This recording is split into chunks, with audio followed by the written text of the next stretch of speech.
અમદાવાદ ભાજપમાં ટિકિટોની વહેંચણી પહેલા આંતરિક ડખો જોવા મળ્યો છે।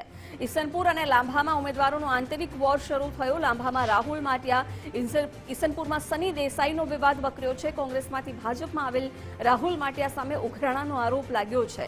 ઈસનપુરમાં કોલ સેન્ટર આરોપી સની દેસાઈએ ટિકિટ માંગતા વિવાદ વધ્યો છે।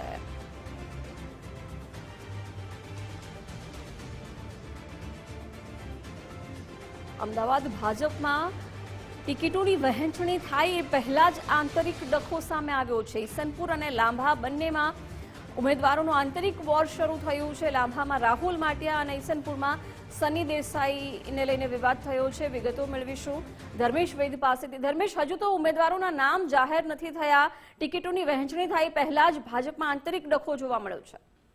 ચોક્કસ જિજ્ઞાસા કહી શકાય કે સ્થાનિક સ્વરાજ્યની ચૂંટણી છે અને ભાજપમાં અત્યારે પાર્લામેન્ટરી બોર્ડમાં બધા જ નામોનું સિલેક્શન થઈ રહ્યું છે। એવા સમયે ખાસ કરીને જે ધારાસભ્ય અમૂલ ભટ્ટનો જે વિસ્તાર છે ત્યાં જે ઉમેદવારના સિલેક્શનની જે ટિકિટ માંગવામાં છે, ખાસ કરીને ઈસનપુર અને લાંભામાં જે રાહુલ માટિયા અને ઈસનપુરમાં સન્ની દેસાઈએ જે દાવેદારી નોંધાવતા વિવાદ થયો છે।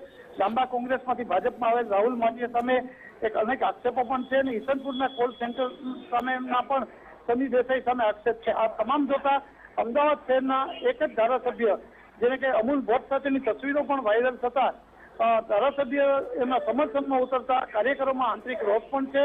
જોકે હજુ સુધી આ વિસ્તારની ટિકિટોનું જાહેર નથી થયું, પરંતુ ભાજપમાં ટિકિટોની વહેંચણી પહેલા આ આંતરિક ડખો જોવા મળી રહ્યો છે। જી ધનુષ, આભાર જાણકારી માટે।